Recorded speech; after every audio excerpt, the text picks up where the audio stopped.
महाराष्ट्र माझा, प्रत्येक गावातून आणि प्रत्येक जिल्ह्यातून थेट तुमच्यापर्यंत। राष्ट्रवादीचे नेते व माजी मंत्री जितेंद्र आव्हाड यांना वर्तकनगर पोलिसांनी आज दिनांक 11 रोजी ताब्यात घेतले आहे।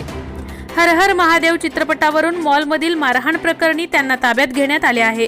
दरम्यान हा पोलिसी बळाचा गैरवापर आहे। आता मी लढायला तयार आहे। फाशी दिली तरी चालेल, पण मी जे केलेलं नाही तो मी गुन्हा कबूल करणार नाही, अशी प्रतिक्रिया आव्हाड यांनी ट्विट करून दिली आहे। आव्हाड यांनी केलेल्या ट्विटमध्ये म्हटले आहे की आज दुपारी साधारण 1 वाजता मला वर्तकनगर पोलीस स्टेशनचे वरिष्ठ पोलीस निरीक्षक निकम यांचा फोन आला आणि नोटीस घेण्यासाठी मी माणूस पाठवतो, नाहीतर तुम्ही पोलीस स्टेशनला या, असे ते म्हणाले। मी मुंबईला जायला निघालो होतो। मी म्हटलं की मी पोलीस स्टेशनला येतो आणि नंतर मी मुंबईला जातो। मी पोलीस स्टेशनला गेलो असताना त्यांनी मला गप्पांमध्ये गुंतवून ठेवलं। त्यानंतर डीसीपी राठोड हे पोलीस स्टेशनला आले।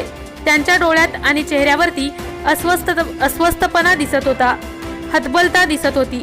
ते आदराने म्हणाले की मी काही करू शकत नाही, वरून आदेश आले आहेत, तुम्हाला अटक करावी लागेल।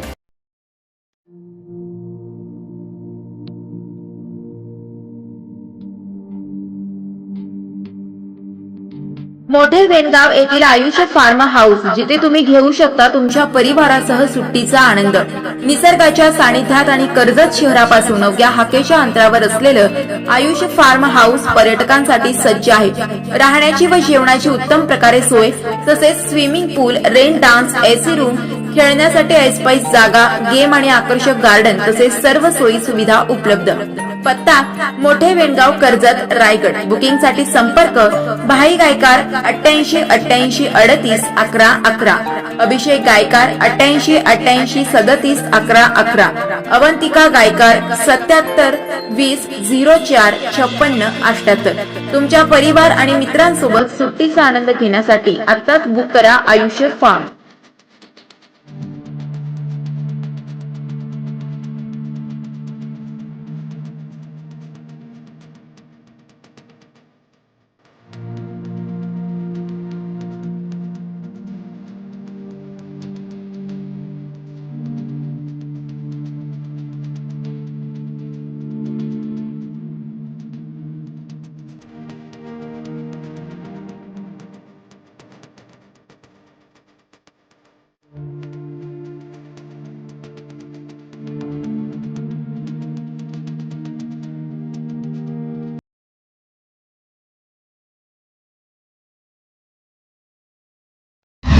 महाराष्ट्र माझाला सबस्क्राईब करा आणि बाजूचा बेल आयकॉन प्रेस करून मिळवा आपल्या परिसरातील ठळक आणि ताज्या घडामोडी।